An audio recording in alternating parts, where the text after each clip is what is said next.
अस्सलाम वालेकुम dear students, आऊं तव्हांजो पंहिंजो साइंस जो टीचर तव्हांजी ख़िदमत में जेको टॉपिक जेको लेक्चर जेको चैप्टर खणी आयो उहो आहे मोस्ट इम्पोर्टेंट चैप्टर ऐं ज़्यादातर MCQs इन मां निकिरंदा आहिनि ऐं इन जा चैप्टर जा MCQs जेके हूंदा आहिनि उहे थोरा टिपिकल बि हूंदा आहिनि, थोरा कंसेप्चुअल बि हूंदा आहिनि, थोरा मुझाईंदड़ बि हूंदा आहिनि, थोरा ॾुखिया बि हूंदा आहिनि।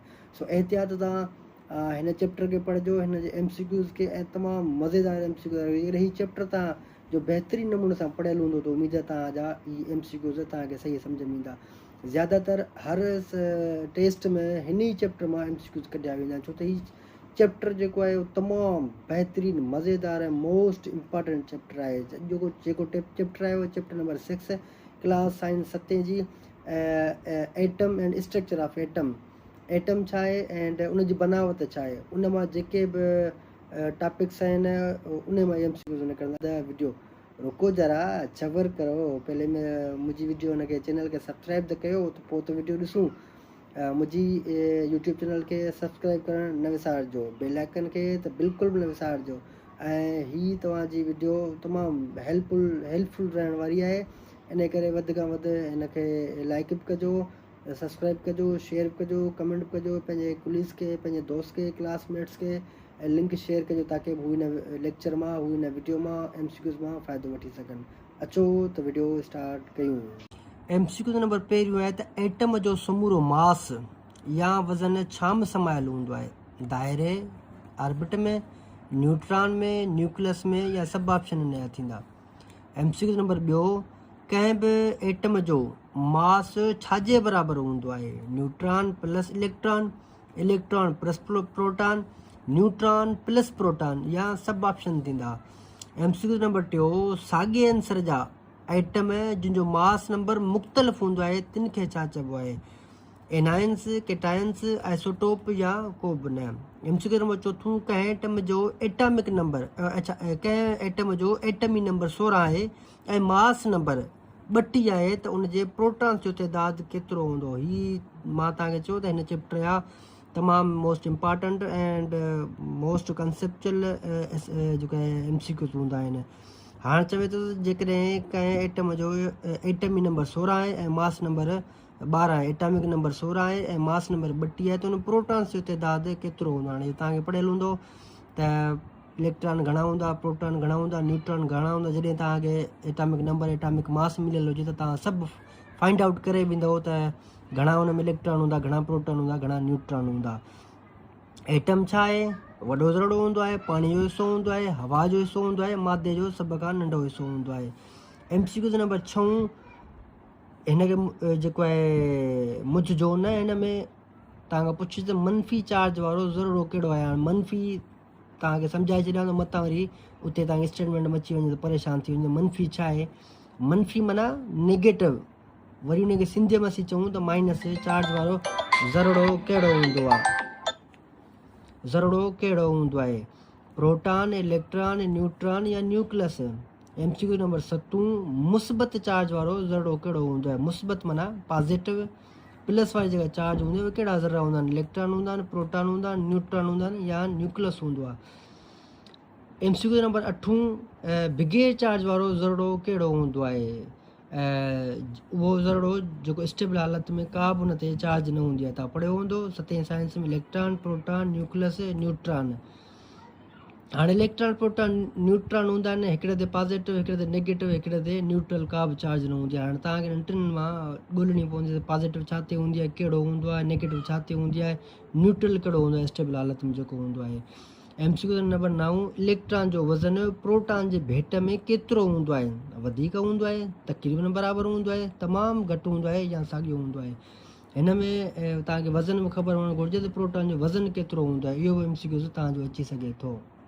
वॾो मादे जो नंढे में नंढो ज़रड़ो जेको वधीक विरहाए न सघिजे उनखे छा चइबो आहे? मालिक्यूल, एटम, कंपाउंड, या मिक्सचर। MCQ नंबर 11, पहिरें शेल या मदार में वधि वधि केतिरा इलेक्ट्रॉन अची सघनि था?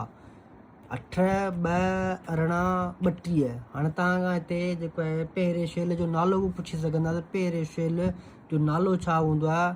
अंग्रेज़ी जे कहिड़े अल्फ़ाबेट सां हुनखे रिप्रेज़ेंट कयो वेंदो आहे? ॿिए शेल जो नालो छा आहे? टे शेल जो नालो छा आहे? हुन में केतिरा इलेक्ट्रॉन अची सघनि था मैक्सिमम?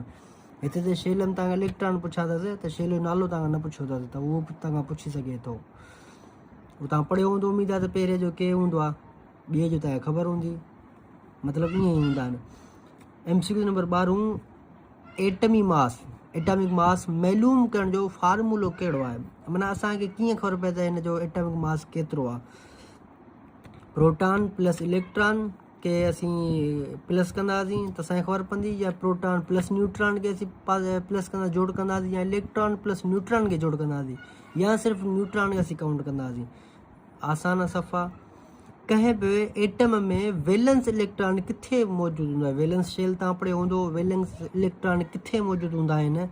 सभ खां पहिरें शेल में, प्रोटॉन जे विच में, न्यूक्लियस जे अंदरि, या सभ खां आख़िरी मदार में।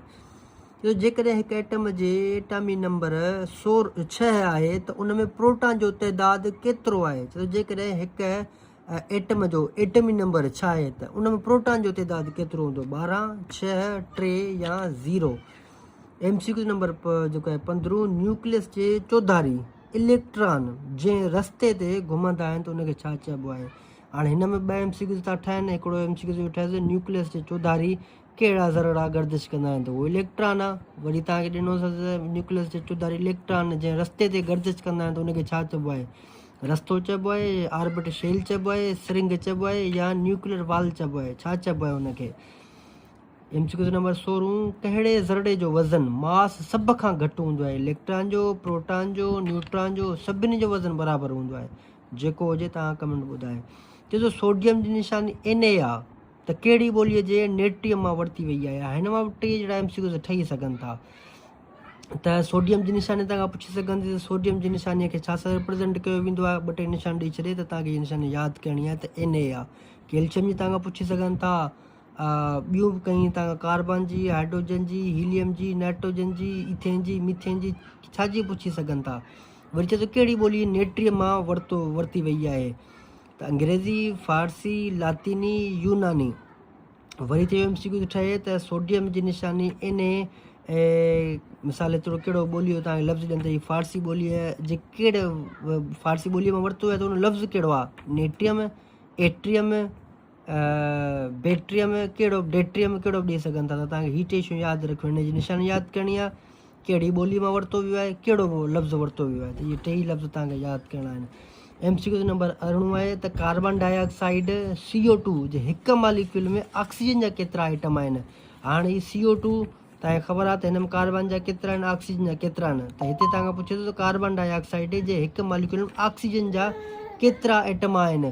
त हीअ जेको आहे तव्हांखे ख़बर हुअणु घुरिजे। हीअ त कार्बन डाइऑक्साइड ॿियनि जो बि तव्हांखां पुछी सघे थो, 1, 2, 3 या 4। MCQ नंबर 19, जॾहिं 2 या 2 खां वधीक मुख़्तलिफ़ अंसर डिफरेंट एलिमेंट्स कीमियाई तौरु पाण में मिलनि त छा ठहंदो?